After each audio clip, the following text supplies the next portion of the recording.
Nous venons dans ta maison pour t'adorer, le seul, l'unique, le véritable Dieu. Il est écrit que tous ceux qui respirent louent l'Éternel. Et ce matin, nous sommes comptés parmi les vivants. Et nous venons te louer. Toi qui nous donnes ce souffle de vie, combien précieux pour notre vie de tous les jours. Tu es bon, tu es merveilleux. Reçois, ô Dieu, ce peu de mots, ces faibles mots qui expriment le plein de nos cœurs. Bénis ces instants, ô Dieu de gloire, et glorifie ton nom ce matin. Par cette parole qui sera déclamée, ô Dieu de gloire, nous prions que tu prennes ta place et que tu nous aides, ô Dieu, à marcher avec toi et à nous attacher à toi. Au nom de Jésus, nous avons prié et nous disons Amen. Est-ce que nous pouvons acclamer Jésus? Dieu est bon. Dieu est merveilleux. J'aime bien ce qu'il est écrit. Heureux celui que le Seigneur admet dans ses parvis. Nous sommes heureux ce matin, nous qui prenons part à ce culte. Et nous disons merci à notre Père spirituel qui nous a donné l'occasion de partager la parole de Dieu avec vous. Et permettez-moi aussi de féliciter notre maman pour ce diplôme d'honneur dans le leadership. Et c'est ce qu'on lui a décerné la semaine à Lomé. Et nous félicitons évidemment aussi tous ceux qui sont là-bas, le pasteur Eli qui a reçu son diplôme de master, le pasteur Guy aussi Bomboko qui a reçu son diplôme de master. Il y a notre frère Papa Prunel, son diplôme de licence, et aussi Papa Ben, le diplôme de licence. L'œuvre avance toujours. Et que Dieu nous aide à suivre le modèle de nos pères afin de faire ce qui est juste.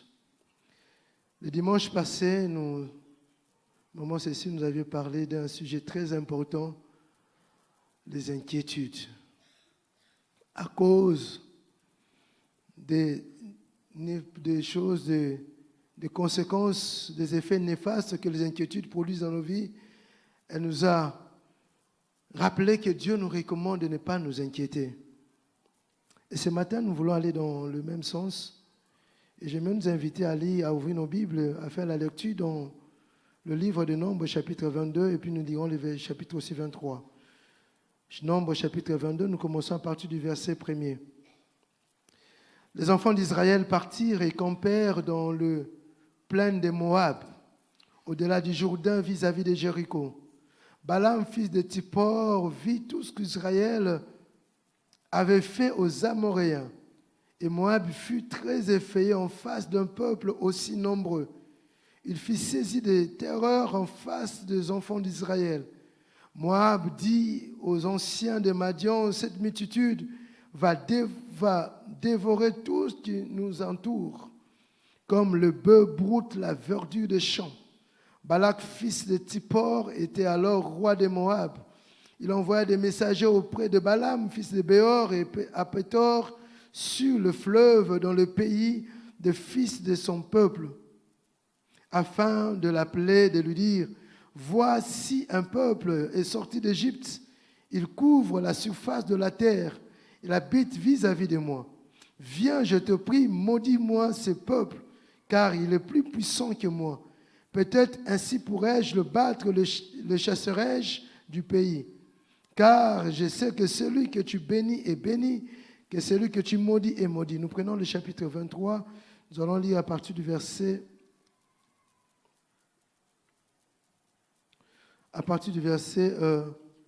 19.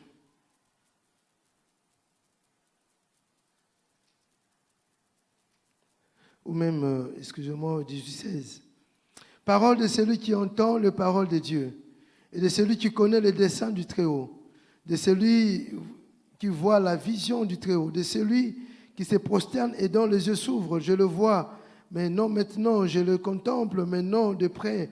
Un astre sort de Jacob, un spectre se lève sur Israël. Il perce le flanc de Moab, il abat tous les enfants de Seth.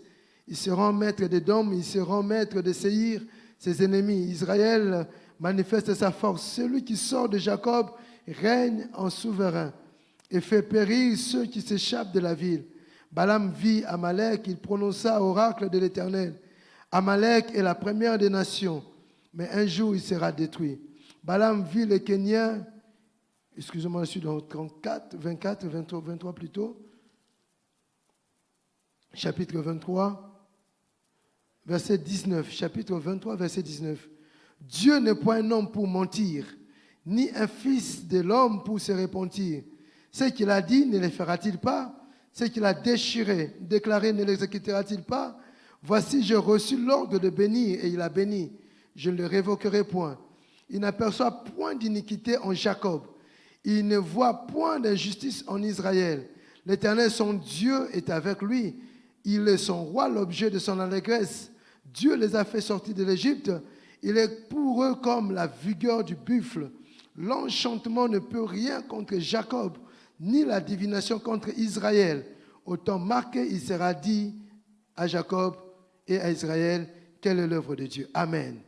C'est le verset 23 qui nous intéresse ce matin. L'enchantement ne peut rien contre Jacob. Bien-aimé, ce matin, je vais t'encourager et te dire, ne t'inquiète pas parce que l'enchantement ne peut rien contre toi. La sorcellerie ne peut rien contre toi. La magie ne peut rien contre toi. L'occultisme ne peut rien contre toi. Permettez-moi de rappeler à quelqu'un qu'une vie sainte et purifiée attire la présence de Dieu. Et la présence de Dieu est un gage qui nous préserve des intrigues de l'ennemi. L'ennemi n'a aucun pouvoir sur un véritable enfant de Dieu. La lecture que nous venons de faire, bien-aimés dans le Seigneur, nous rappelle qu'au-delà des apparences physiques, il y a des réalités spirituelles dans le monde où nous vivons. Certaines personnes, enfants de trop, ils spiritualisent tout. Et juste à la vue d'un animal, ils spiritualisent les gestes et le fait. Mais d'autres encore nient des réalités spirituelles. Mais lorsque nous lisons la parole de Dieu de l'Ancien au Nouveau Testament, il est question aussi de ces réalités spirituelles. Raison pour laquelle, lorsque vous lisez Éphésiens chapitre 6, l'apôtre Paul dit, vous n'avez pas, 6-12, car nous n'avons pas à lutter contre la chair, contre le sang, mais plutôt contre les dominations, contre les autorités, contre le prince de ce monde de ténèbres, contre les esprits méchants dans le lieu céleste. Bien aimé, les réalités spirituelles existent, que ce soit dans le milieu professionnel, que ce soit dans le milieu d'affaires, que ce soit dans nos quartiers, dans nos familles. Certaines personnes font recours à des pratiques occultes pour causer du tort à d'autres. Et c'est ainsi que dans ce contexte, nous voyons les enfants d'Israël qui sont sortis de l'Égypte. Ils étaient en train de continuer leur bon nombre de chemins vers la terre promise. Ils arrivent près de Moab. Et là, quand ils arrivent près de Moab, nous voyons le roi de Moab qui s'élève, Balak. Il avait peur de ce peuple. Il était impuissant face à ce peuple d'Israël. Et puisqu'il était impuissant, au lieu de mobiliser son armée pour combattre Israël, mais il fait appel à certaines pratiques occultes pour arriver à dompter Israël. C'est ce que nous avons lu au chapitre 22. Il fait appel à Balaam. Il lui dit, maudis-moi ce peuple afin que j'arrive à le vaincre. Parce qu'il se sentait impuissant face à ce peuple. Bien aimé, c'est ce qui arrive aujourd'hui dans beaucoup d'endroits, dans beaucoup de milieux professionnels. Il y a des gens qui utilisent certaines pratiques pour faire du mal à d'autres. Il y a des gens qui utilisent certains gris-gris pour amener les autres à la soumission. Et c'est là qu'ils jettent les mauvais sorts. C'est là qu'ils envoûtent les autres pour que le malheur arrive à leurs semblables. Bien aimé, c'est ce qui arrive le plus souvent. C'est ainsi qu'on a appelé Balaam pour maudire ce peuple. Bien aimé, Balaam et Balak savaient bel et bien que les paroles qu'ils prononceraient allaient attirer des forces nuisibles contre Israël. Ces paroles seraient comme un envoûtement contre Israël. Et ceci nous rappelle le combat entre David et Goliath. Vous allez vous rendre compte dans 1 Samuel chapitre 17, à partir du verset 43 jusqu'à 46, il est dit que David sortit pour combattre Goliath. Mais lorsque Goliath vit David, qu'est-ce qu'il a fait? Il les maudit par ses dieux. Parce qu'il savait que je ne saurais, avant de combattre, il fait appel à des forces nuisibles pour combattre David. Mais qu'est-ce que David répondra? Tu viens vers moi avec la lance et les javelots, mais moi je viens avec le nom de l'Éternel. Quoi pour dire, au-delà de physique, il y avait une autre réalité qui s'est passée. On voyait les gens qui se battaient physiquement, mais spirituellement, il y avait des choses qui s'est passées. Voilà pourquoi lorsque Moïse est allé pour combattre Amalek, qu'est-ce qui s'est passé? Moïse a dit à Josué, choisis des gens, va combattre. Mais moi, je fais quoi? Moi, je monte. Et qu'est-ce qu'il faisait Moïse? Là où il était monté, il a levé la main. Parce qu'au-delà du physique, au-delà des réalités que nous voyons, il y a des données spirituelles, des fois que nous ne maîtrisons même pas, des fois que nous ne voyons même pas. Parce que lorsque Balak avait conçu ses projets contre Israël, Israël n'était pas informé. Israël ne savait pas ce qui s'est comploté contre lui. Derrière lui, il y avait des gens qui faisaient des choses. Bien, mais dans le Seigneur, derrière toi, il y a peut-être des gens qui font des choses. Pendant que toi, tu dors, pendant que toi, tu es calme, mais il y a des gens qui prononcent des paroles contre toi. Il y a des gens qui disent des choses contre toi, pendant que toi, tu n'es pas au courant de cela. Et bien aimé dans le Seigneur, ces genres de choses, souvent, si on n'y prend pas garde, ont une certaine influence sur les autres. Voilà pourquoi il y a certaines personnes qui connaissent certaines difficultés parce qu'il y a des gens qui ont dit, qui ont fait des choses contre eux. Il y a des gens, nous allons voir dans certaines familles, les divorces arriver parce que quelqu'un dit il faut qu'il y ait des mariages, il ne faut pas que ce couple demeure stable. Nous allons voir dans certains endroits, certaines personnes perdent leur emploi, certaines personnes être malades, certains enfants être envoûtés. Pourquoi? Parce qu'il y a des gens qui, quelque part, jettent des mauvais sorts. Et c'était le cas avec Balaam et Balak. Balaam est sorti pour jeter les mauvais sorts contre Israël, parce qu'il savait qu'Israël était puissant. Il y a certaines personnes qui sont envoûtées, ces personnes ne comprennent plus pourquoi ils font telle chose. Ça influence leur caractère. Il y a des gens qui posent certains actes parce qu'ils ont été envoûtés quelque part. Et plus tard, ces personnes regrettent. Vous allez voir quelqu'un qui dit, je ne sais même pas pourquoi j'ai posé tel acte. Je ne sais même pas pourquoi j'ai agi de telle manière. Et comme vous lisez, Galates chapitre 3, verset 10, l'apôtre Paul disait aux Galates, ô Galates, dépourvus de sens, qui vous a ensorcelé pour faire que vous n'obéissez point à la vérité? Vous qui avez Christ, vous à qui Christ a été auparavant porté devant les yeux et crucifié entre vous. Galates avait choisi de suivre d'autres pratiques. Et Paul dit, ô Galates, qui vous a ensorcelé? Quoi pour dire que quelqu'un qui est ensorcelé posera certains actes qui échappent à son contrôle. Il va faire certaines choses qui le dépassent. Vous allez voir quelqu'un qui a envie de se suicider, quelqu'un qui a envie, et des fois quand il a l'argent, il fait des choses pour lesquelles il va se rendre compte après qu'il ait tout perdu. Quelqu'un qui a un travail, il va poser des actes, après qu'il ait perdu le travail, il va se dire, je ne sais pas ce qui m'arrive. Et ce sont des choses qui viennent dans le monde spirituel. Et il y a des réalités spirituelles dans notre monde. Bien aimé, et pour Israël, c'était ça la stratégie qu'avait planifié Balak pour dominer Israël. Mais malheureusement pour Balak, parce qu'Israël avait un Dieu. Et lorsque Balaam sortait pour dire les mauvaises choses, au lieu de maudire, il bénissait. Au lieu de dire des mauvaises choses, qu'est-ce qui arrivait? C'était des paroles de bénédiction qui sortaient de leur bouche. Raison pour laquelle au chapitre 23, le verset 23, Balaam lui-même dit, l'enchantement ne peut rien contre Israël. Vous savez, il y a des personnes, même si on fait des choses contre eux, ça ne marchera pas.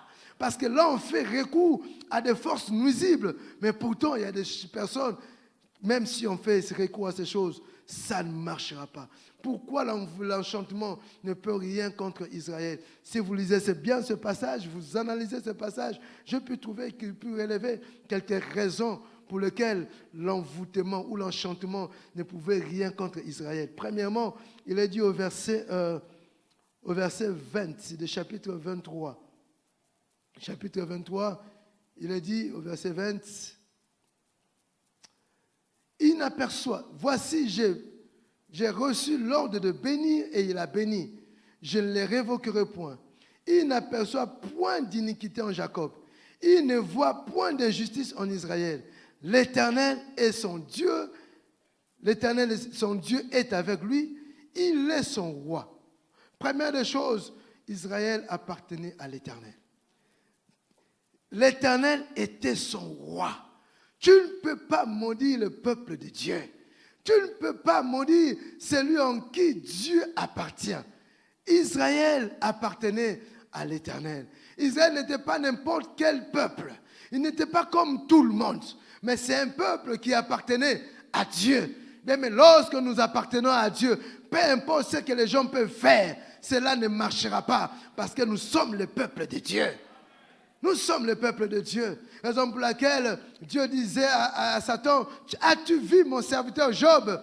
Il n'y a personne comme lui. Et le diable dit, c'est parce que tu l'as protégé. Dieu lui dit, touche à ses biens, mais ne touche pas à sa vie.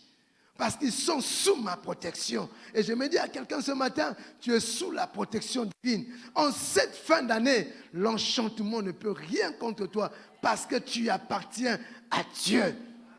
Pourquoi il appartenait à Dieu? Parce que Jacob, quand vous lisez Exode, plutôt Genèse, chapitre 22 ou 30, vous allez voir que Jacob avait rencontré Dieu.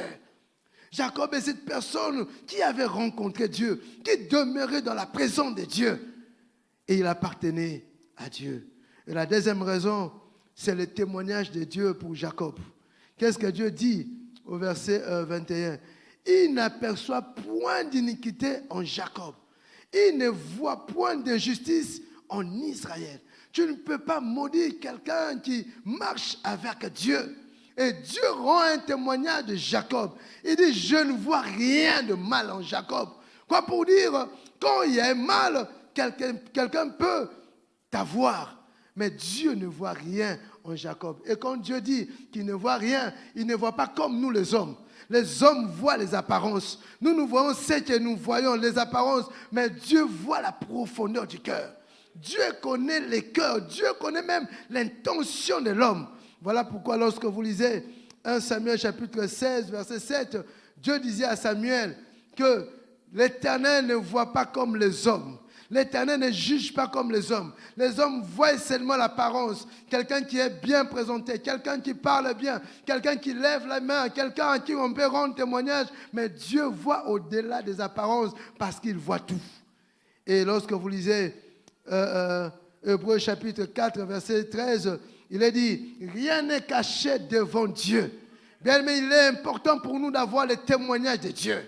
Oui, les hommes peuvent parler de nous, mais c'est mieux que Dieu parle à notre sujet. Parce que Dieu nous connaît mieux que quiconque. Dieu voit les choses que nous faisons en secret. Dieu voit les choses que les hommes ne peuvent voir. Nous pouvons nous cacher des hommes, mais on ne peut se cacher de Dieu. Parce que la nuit n'existe pas au-devant de Dieu. Le noir n'existe pas au-devant de Dieu. Il voit toutes choses.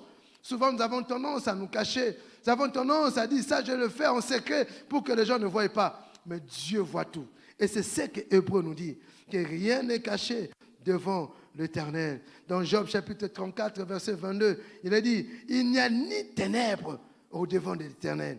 Il n'y a ni ténèbres où puissent se cacher ceux qui commettent l'iniquité. Dieu voit toutes choses et Dieu rend un témoignage. Tu ne peux pas maudire Jacob parce que Dieu rend témoignage de ce peuple. Il n'y a pas des éléments qui peuvent faire que tu maudisses ce peuple. Dieu connaît ce peuple. Et je disais tantôt que Dieu voit ce que l'homme ne voit pas. Et Dieu voit même l'intention qu'on peut avoir. Voilà pourquoi quand vous lisez Matthieu chapitre 5, verset 28, Jésus disait que celui qui regarde une femme et qui a l'intention de sortir avec a commis. Quoi pour dire que Dieu voit non seulement les actes, mais Dieu voit aussi même l'intention qu'on a. Il y a des gens aujourd'hui qui ne posent pas des actes, mais qui ont de mauvaises intentions. Dans leur cœur intérieur, ils sont mal intentionnés. Il veut être avec une personne, il parle gentiment, mais dans le cœur, il est mal intentionné. Et Dieu voit l'intention. Bien, mes raisons pour lesquelles, en voyant l'intention, en voyant les actes de Jacob, Dieu a dit, je ne vois rien d'injustice, je ne vois rien d'iniquité, je ne vois pas de mal en Jacob. Tu ne peux pas, l'enchantement ne peut pas le toucher, parce que Dieu ne voit rien qui puisse toucher Jacob. Alléluia. Quoi pour dire, si on a des choses qui nous avons faites, si on a des choses qui nous reprochent, qu'est-ce qui va arriver? Il y a de certaines choses qui peuvent nous toucher. Mais Dieu a dit, je ne vois point d'iniquité en Jacob. Je ne vois rien de mal en Jacob. Troisièmement, Dieu dit, l'Éternel est avec lui. La présence de l'Éternel empêche la malédiction. La présence de l'Éternel, oui, fait que peu importe ce qu'on peut faire en coulisses contre toi, ça ne marchera pas parce que sa présence nous protège. La présence de l'Éternel, bien aimé à nos côtés, est remarquable. Oui, Dieu était avec Jacob. Raison pour laquelle tout le peuple avait peur d'Israël à cause de la présence de Dieu. Quand Dieu est avec quelqu'un, cela se voit, cela se remarque. Dans l'histoire de Joseph avec Potiphar, il est dit que Potiphar a remarqué que tout ce que Joseph faisait réussissait. Pourquoi? Il est dit là-bas, parce que l'Éternel était avec lui. Mais il est plus important pour nous de chercher à ce que l'Éternel soit avec nous. Partout où nous sommes, dans nos lieux de service, dans nos différentes activités, que l'Éternel marche avec nous. Quand l'Éternel est avec toi, cela te suffit. Et il est dit là-bas, l'enchantement ne pourra rien parce que l'Éternel est avec lui. Paul a dit, ma capacité vient de Dieu. Je puis tout par celui qui me fortifie. L'Éternel était avec Jacob. Raison pour laquelle, peu importe ce qu'on pouvait faire, c'était la guerre de Dieu. Oui, le petit Dieu qui voulait dominer les grands dieux. Et on peut dominer Dieu. Souvenez-vous, lorsqu'on amena l'arche de l'Éternel par les Philistins dans la maison de Dagon. On vient le jour suivant, on trouve Dagon par terre. Pourquoi? Dieu ne peut pas être comparé avec les petits dieux de ce monde. Dieu est au-dessus de toutes les choses. Et lorsque tu as Dieu, bien mais sa présence te suffit. Raison pour laquelle tous les jours dans ta vie, recherche la présence de Dieu. Recherche que Dieu soit avec toi. Désire la présence du Seigneur dans ta vie. Et tu verras que tout ce que l'ennemi peut faire contre toi, tout ce que l'ennemi peut faire en coulisses contre toi, cela ne marchera pas parce que l'Éternel sera ta force. Autre élément, il est dit là-bas, Balaam dit là-bas que voici, j'ai reçu l'ordre de bénir et il a béni. Je ne le révoquerai point. Alléluia. Quand Dieu bénit, on est béni. Peu importe ce que les gens diront, qu'on le veuille ou pas, Dieu ne va pas changer ce qu'il a déclaré. Dieu a béni Jacob. Qui es-tu pour le maudire? Personne ne peut ravir ce que Dieu a donné. Qui peut prendre celui qui est entre les mains du Seigneur? Le poste que tu as, c'est Dieu qui a donné. Oui, ce que tu as, c'est Dieu qui t'a donné. Et puisque Dieu a donné, même si les gens font des choses contre toi, même si à cause de la jalousie, même si à cause je ne sais de quoi, les gens se lient contre toi, ils ne te vaincront jamais parce que Dieu a déjà béni.